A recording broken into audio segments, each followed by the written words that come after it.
Bismillahirrahmanirrahim. Assalamualaikum warahmatullahi wabarakatuh. Saya Siti Nurul Aini Febrianti dengan NIM 11830201111. Saya dari jurusan Hukum Ekonomi Syariah semester 5. Di sini saya akan menjelaskan mengenai masyarakat dan sistem budaya. Video ini ditujukan untuk memenuhi tugas ujian tengah semester mata kuliah Sosiologi Hukum yang diampu oleh Bapak Beni Ahmad Saibani. Sosiologi Hukum Islam dan Sosiologi Antropologi Hukum. Dua mata kuliah ini memiliki pendekatan yang hampir sama. Akan tetapi untuk Sosiologi Antropologi Hukum ini lebih kepada pendekatan interdisipliner. Artinya hukum dikaji dan dianalisis dengan pendekatan sosiologis maupun dengan pendekatan antropologis. Kajian yang menarik tentang sosiologi yang kemudian dikaitkan dengan hukum dalam pengertian apa yang ada di tengah masyarakat. Hukum dalam pengertian ketentuan yang mengatur perilaku masyarakat. Sosiologi sesungguhnya adalah ilmu tentang hidup bersama. Hidup bersama ini terkait dengan bagaimana manusia berinteraksi dengan manusia lainnya, individu dengan individu yang membangun suatu struktur sosial, satu pranata sosial, misalnya terbangun keluarga, terbangunnya masyarakat, terbangunnya suatu bangsa hingga menjadi suatu negara yang memiliki wilayah pemerintahan, norma, serta undang-undang tertentu. Dalam perspektif antropologi, hukum itu adalah kreasi manusia. Hukum itu adalah karya yang dibuat manusia sebagai bagian dari subsistem manusia. Jadi hukum itu adalah subsistem budaya yang mampu membentuk perilaku.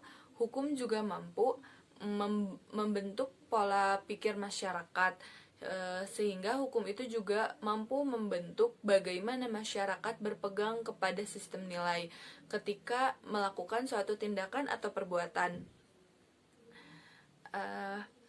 Sosiologi hukum dan antropologi hukum, dua kajian yang tentu saja sangat penting untuk dipelajari karena yang pertama adalah bahwa hukum tidak lahir dengan sendirinya. Hukum timbul karena masyarakat menginginkan kehidupan yang damai. Hukum timbul dan dianut oleh masyarakat sebagai bagian dari norma sosial karena masyarakat menginginkan hidup ini tenang, dapat mempertahankan hidupnya dalam keadaan dijamin keamanannya. Kemudian mampu berkomunikasi, berinteraksi dengan sesamanya yang dilindungi oleh suatu norma yang disepakati. Selain dari pendekatan itu, hukum yang kemudian membentuk perilaku yang menjamin kedamaian dan keamanan manusia akan memudahkan masyarakat untuk berkreasi, menciptakan sesuatu yang sesuatu itu dipandang sebagai simbol kedamaian manusia yang kemudian disebut sebagai kebudayaan. Jadi ketika hukum dilihat dari aspek kebudayaan yang diciptakan oleh pola pikir manusia itu, yang kemudian dikaji kemana arah dari simbol kebudayaan itu dalam perspektif yuridis dan empiris. Tentu saja kemudian ini disebut dengan pendekatan antropologi. Oleh karena itu, sosiologi atau sosius yang artinya teman, hidup bersama, sementara antropologi atau antropus yang artinya manusia. Kalau sosiologi diartikan sebagai teman atau hidup bersama, berarti manusia itu menerima berbagai perbedaan untuk hidup berinteraksi, saling timbal balik, saling kebergantungan, dan memberikan kemaslahatan untuk kepentingan masing-masing. Sedangkan antropos yang diartikan manusia, artinya adalah bahwa manusia ini mampu mempertahankan hidupnya karena manusia menciptakan sesuatu yang hasil ciptaannya itu mampu menjamin kelangsungan hidupnya. Sebut misalnya seorang petani yang memiliki cangkul. Nah, si cangkulnya itu kita tidak melihat bagaimana itu cangkul, harganya berapa, bagaimana itu dibuat, tetapi kita melihat bahwa seorang petani yang memiliki cangkul mampu membiayai dan memberi nafkah anak istrinya karena cangkul. Jadi jangan pernah dilihat cangkulnya, karena cangkul ada kreasi manusia, suatu bentuk dari karya cipta manusia yang dengan cangkul itu sejak dulu manusia mampu mempertahankan kehidupannya, bahkan membiayai anak dan istrinya. Atau sebut misalnya seorang suami yang memiliki kapak. Kapak ini untuk membelah kayu-kayu besar sehingga kayu itu menjadi semacam alat untuk dimasak, bahan bakar pada zaman itu. Kayu bakar ini sangat penting, dan dengan kapak itu manusia mampu melindungi anak istrinya, kemudian menafkahinya dan melangsungkan kehidupannya. Jadi bukan kapaknya, tapi bagaimana manusia itu berperilaku dan berkarya. Nah, maka dengan demikian ketika itu semua dipelajari, maka ini yang disebut dengan antropologi. Akan tetapi ketika manusia ini bertani, kemudian hasil pertaniannya itu dipasarkan, kemudian diterima oleh masyarakat lainnya yang membutuhkannya, tersebarlah kemudian hasil pertanian tersebut, dan hasil tani tersebut dapat dijadikan sebagai suatu individu tertentu, suatu industri tertentu, dan bagian teori dari ekonomi di mana ada permintaan terhadap kebutuhan padi yang panen tersebut. Jadi kita bisa memahami bahwa dengan pendekatan sosiologis, bagaimana penyebarannya, bagaimana pemasarannya, bagaimana masyarakat mampu menjangkau harga hasil pertanian tersebut. Dari aspek sosiologis atau pendekatan sosiologis maupun pendekatan antropologis, ketika memahami hukum, ini akan lebih komprehensif, karena hukum dilihat dari ranah hubungannya dengan masyarakat yang menentukan bentuk-bentuk kehidupan di masyarakat, yang mengatur bagaimana seharusnya masyarakat bertindak, berperilaku, bagaimana manusia mampu menentukan pilihan perilakunya, karena jika salah memilih, tentu ada sanksi yang bisa diterima sebagai akibat dari perbuatannya. Jadi selain itu, hukum adalah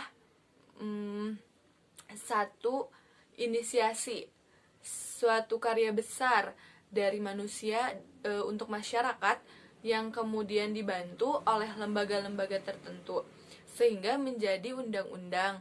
Tentu saja ini adalah satu upaya untuk membangun suatu sistem budaya. Sistem budaya ini adalah pola pikir dan perilaku yang dibentuk oleh nilai-nilai yang ada di dalam hukum itu sendiri. Dengan demikian, sosiologi hukum dan antropologi hukum yang disatukan ini lebih kepada pendekatan interdisipliner.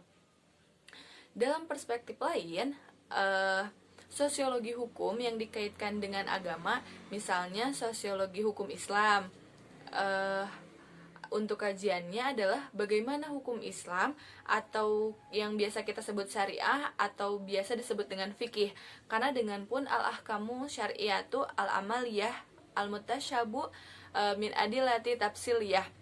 Jadi syariah atau hukum Islam atau fikih itu sendiri, karena syariah, hukum Islam dan fikih sesungguhnya adalah hubungan yang tidak bisa dipisahkan. Jadi meskipun nas atau sumber hukumnya Al-Qur'an dan Sunnah, tapi ketika dia ditafsirkan dan dipahami secara mendalam oleh para ulama di bidangnya masing-masing, kemudian ulama menyebutnya bahwa setiap hukum Islam itu selalu dikaitkan dengan perbuatan orang-orang yang sudah baligh atau mukallaf, baik perintah, larangan maupun keduanya. Itu artinya hukum diperodak berdasarkan suatu proses pemikiran dalam yang biasa kita sebut dengan fikih. Bagaimana dengan sosiologi hukum Islam? Sosiologi hukum Islam adalah memahami semua hukum-hukum Islam yang kemudian dipraktekkan oleh masyarakat Muslim, yang bisa jadi itu adalah bagian dari sebuah penerimaan masyarakat terhadap hukum yang ditetapkan oleh para ulama. Jadi ada hukum-hukum yang kemudian masyarakat menyesuaikannya dan menerima hukum itu sebagai bagian dari kehidupan mereka. Misalnya perkawinan. Di dalam Al-Quran maupun hadis ada perintah untuk menikah. Perintah menikah untuk laki-laki maupun untuk perempuan itu terkait dengan kehidupan masyarakat. Dan masyarakat, manusia menerima perintah itu sebagai bagian dari anugerah Allah Subhanahu wa Ta'ala, karena sesuai dengan fitrahnya bahwa setiap makhluk Allah cenderung untuk menikah. Karena kecenderungan makhluk Allah itu untuk menikah antara laki-laki dan perempuan itu, maka ketika ada perintah itu, diri manusia sebagai individu maupun masyarakat menerimanya sebagai bagian dari fitrah. Maka dengan demikian perintah menikah itu menjadi semacam anugerah terbesar bagi masyarakat maupun bagi manusia. Nah, pendekatan sosiologi hukum Islam lebih kepada aspek bagaimana masyarakat menerima lalu melaksanakan hukum Islam. Tetapi di samping itu ada juga hukum Islam yang lahir dan muncul sebagai akibat atau disebabkan dari keadaan masyarakat. Misalnya pada masa jahiliyah, semua orang jahiliyah termasuk sahabat-sahabat Nabi sebelum masuk Islam tentunya suka minum khamar, suka mabuk, dan banyak ayat yang menjelaskan itu. Misalnya pada ayat yang berbunyi Bismillahirrahmanirrahim, wala taqrabus sholat wa antum sukaro, janganlah kau dekati sholat dalam keadaan sedang mabuk. Artinya pada saat itu ada orang yang sudah masuk Islam, tetapi ia masih suka mabuk, kemudian ia sholat gitu. Jadi seperti itu contoh dari hal tersebut. Nah, hal itu tuh menjelaskan bahwa ada ayat yang turun sebagai suatu proses untuk melarang minum khamar dan melarang mabuk. Itulah mengapa perlu dipahami dengan pendekatan sosiologi hukum Islam. Kesimpulan dari sosiologi, antropologi hukum, atau sosiologi hukum atau sosiologi hukum Islam adalah dua metode atau dua pendekatan untuk memahami hukum.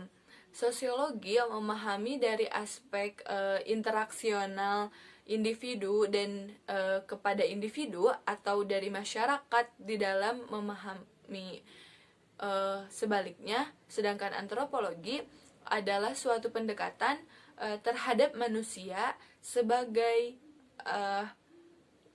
sumber lahirnya sistem perilaku pola berpikir yang menjadi sistem budaya yang melekat pada kehidupan sosial itu sendiri.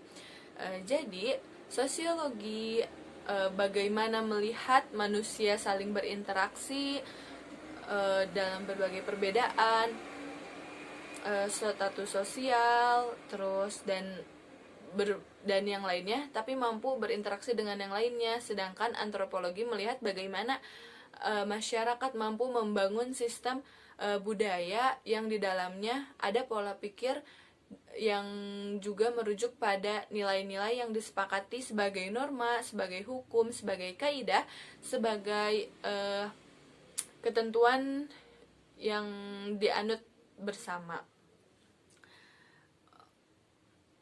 Mungkin itu yang dapat saya sampaikan.